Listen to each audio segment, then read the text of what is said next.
Hello and welcome to episode 5 of Natasha Explains It All. In this episode, I want to talk about George Santos, and I'll explain why I'm pronouncing it that way, and the importance of local journalism. So, who is George Santos, and why have you potentially seen his name on your news feed the last several weeks? George Santos is a new Republican congressman from New York, from the Long Island area. And he was just elected in this past November election and was just sworn in earlier this month. And this dude is a complete con man. He's lied basically about everything. Um, but all of these lies have only come out, it seems like, after he was elected. And the lies range from like the stupid to the ridiculous to the like laughable to the outrageous. He lied about graduating from college and graduating from a specific college. He didn't graduate from college at all, much less that specific college. He lied about where he worked, like he lied about working at Goldman Sachs and some other place, never worked there. Um, he lied about, I shouldn't be laughing, but it's so absurd. Like the lies are just so absurd. Like he lied about being Jewish. He's Catholic, and the he said that he said that he never claimed to be Jewish. He just claimed to be Jew-ish. Like I'm not making this up. Um and he claimed that like he is the grandson of Holocaust survivors, and that's just not true. Um he claimed that his mom like fled socialism in Belgium, and came to the United States, but like his mom is Brazilian. Hence why I've been calling him George Santos, because Santos, like how you would pronounce it in Brazilian Portuguese, would be Santos, George Santos. Um, he those are just like a couple of the lies that apparently, yeah, he also lied about like, playing sports at the college that he never attended. Oh yeah, he also lied about, I mean, this is so, it's so dark. Like he lied about his mom dying on 9/11, and she didn't. I mean, this just like snake oil salesman.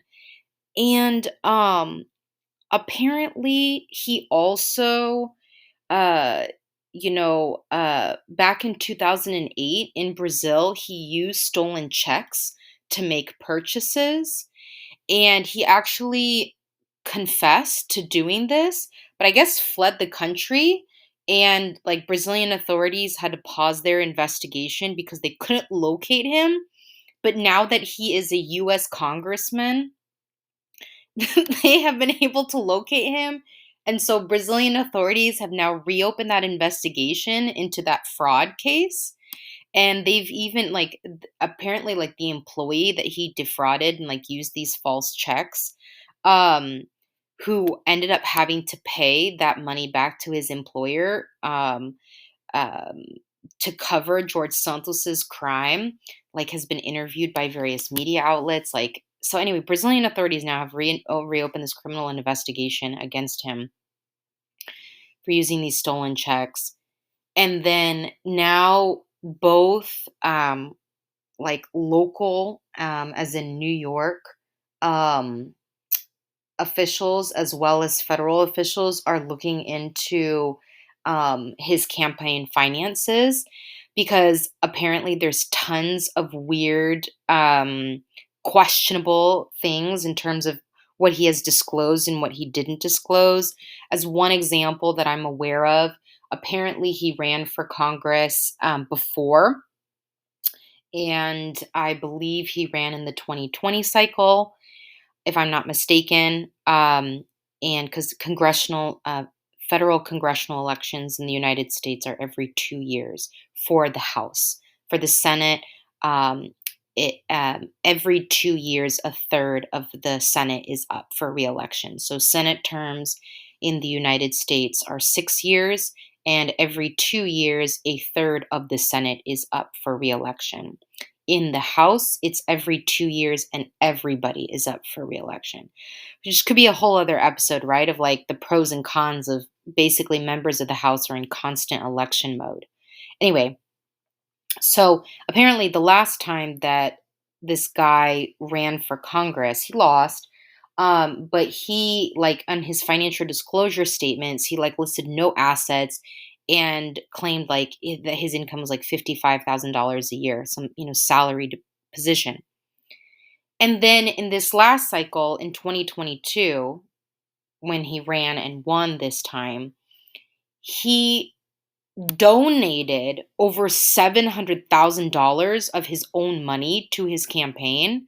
And it's like, like, bro, like, where did this money come from? Like, where did you suddenly inherit an insane amount of money over a short period of time? And, apparently, like, the numbers that he disclosed on his forms raise a lot of questions. So now this dude has local authorities, federal authorities, and international authorities investigating him for how shady he is. And you may be wondering like how was he allowed to be sworn into Congress, and how is he like still in office? Well, couple of reasons. One, to use a Brazilian Portuguese expression, like he is sem vergonha. Like totalmente sem vergonha, meaning he is shameless. Like, no shame. There is clearly no shame here. Just lie about everything all the time. But the other reason is a strategic reason from the Republican side of the House, right? Because the Republicans have a very, very slim majority in the House. And, if the Republican Party were to come together and to put pressure on him to resign, or they could also expel him from Congress, but they could also just put pressure on him to resign. He might be more forthcoming in resigning. The the local Republican Party of the county in New York, where his district is located, they've already come out and said like he needs to step down. Um, and as of the time that I am recording this episode, and I am pre-recording this, he has not resigned. And the reason that the Republican leadership in the House, the Speaker of the House right now is Kevin McCarthy, and I say right now, I don't mean that in a snide way, but who knows, like if he's actually going to remain Speaker. That's a different episode. Anyway, the reason that Kevin McCarthy has not called on George Santos to resign, despite all of this shadiness, and voters feeling very deceived because this information wasn't available to them to make their decision, um, is the fact that the Republicans have such a small majority in the House. I believe they have a 5 seat majority in the House. So particularly in the first week back of Congress, when they still had to vote on a speaker, which basically is the leader of the House, Kevin McCarthy couldn't afford to lose any votes. And they had to vote like 15 times or something. And the last time that happened was like the Civil War, just something crazy. So he really needed George Santos's vote. But now that he's speaker, he still's got this really, really tight party margin, right? He still can't afford to lose many votes to do any of the things to pass any of the legislation that they want to do. And so that's my theory on why Kevin McCarthy has not come out against, has called on George Santos to resign. And, as I was reading the news coverage of this dude and, and all the series of just shenanigans related to his life story, the fabricated life story, there were some articles that I read that were talking about how this highlights the importance of local journalism. because if there is local journalism, there's local investigative reporters who can really focus on local issues, then it's possible that, that this kind of information would have come up during the campaign trail. And that probably would have changed the election results. Um, but, because of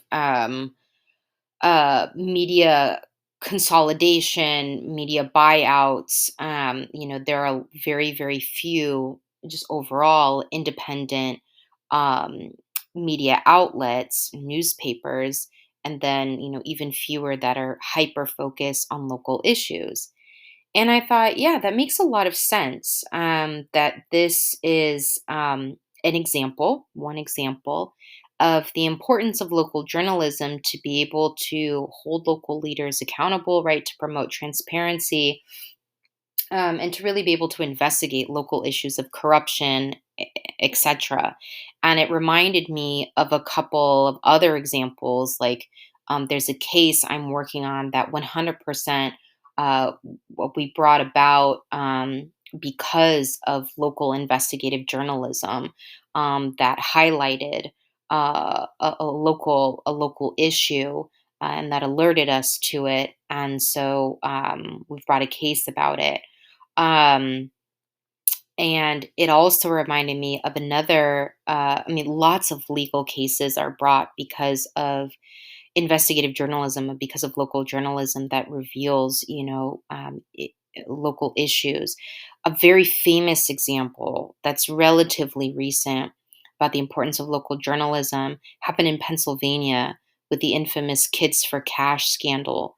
And in that case, just very, very briefly, there is a juvenile court judge, who gave a contract to a friend of his to run the juvenile jail, and his friend who was running the juvenile jail like gave kickbacks to the judge to send kids to the jail. So like absolute abuse of power, and sent a lot of kids to jail unnecessarily. I mean, that's a whole other episode. I can speak to juvenile justice issues, but like kids were being sent to jail because this judge was getting money for it. And the fact that this was happening all came to light because of local journalists, because of local investigative reporting. And as a result, like that judge was removed from power. That friend of his with the contract like lost the contract, and they've both been criminally prosecuted. Um, And anyway, you can look that up, Kids for Cash, Pennsylvania. And so, in light of this argument that's being made about how this highlights the importance of local journalism, which makes sense to me, and I think that argument makes sense. I wanted to make a plug for one local journalism outlet that I know more about, which is called San Jose Spotlight, which is focused on San Jose, California, and Silicon Valley and the Bay Area generally. And uh, full disclosure, a friend of mine is one of the co founders of San Jose Spotlight. I have donated to San Jose Spotlight. Um, I am not getting anything for this. It's not like a paid ad or something like that. But they are a local journalism outlet. They're a nonprofit. They do investigative reporting, to focus on hyper local issues, city issues, county issues. Right? So the city of San Jose, the county of Santa Clara, and then the regional issues regarding Silicon Valley and the San Francisco Bay Area. And so I wanna plug San Jose Spotlight as an example of a local journalism outlet, that is able to do the important type of investigative work that cases like the Kids for Cash scandal or this whole George Santos debacle highlight. The importance of having people who have the resources and time to be hyper focused on local issues. So so that continuing the thread, right, of these prior episodes where we've talked about elections and voting and the democratic process. It's important that voters, have correct and complete information. I mean, to the extent we can. But I can imagine that the election results of that particular congressional race would have been different had voters known more about this. And there are like national security issues is not something that I am particularly versed on, so I'll just make a brief comment about this. But there's also been commentators talking about how aside from the fact that this is deep, his posture has been like deeply unethical and lack of transparency and like lying about so many things and only admitting that he's lying because he got caught, all very problematic from like a public trust perspective. But also it apparently can cause a very serious national security risk as well, because imagine like if any type of adversary has any dirt on him, which they can probably obtain, because if he's been lying about like everything for so long, there's probably other lies and other things that he's been involved in that haven't surfaced yet, and they could use that against him, right, to get him to either provide information that he has access to as a member of Congress, or to facilitate certain deals, or who knows, right? Like, it's just, that's not good a situation for national security, because he is a member of Congress who could be easily compromised, given given how shady he is. um so anyway, in the spirit of continuing on this thread of the importance of voting and electoral participation and democracy, I want to echo what these various pieces that I've read have said about the importance of local journalism, and look into what are the local papers and local news outlets where you live. Could be a local NPR affiliate, or whatever, whatever the local newspaper is. And consider donating, consider being a subscriber to support them and allow them to be able to do you know um, more in-depth pieces, to be able to tackle more issues, and you know hold hold governments accountable. I think that's a good thing. All right. Well, on that note, we're going to conclude and see you next time.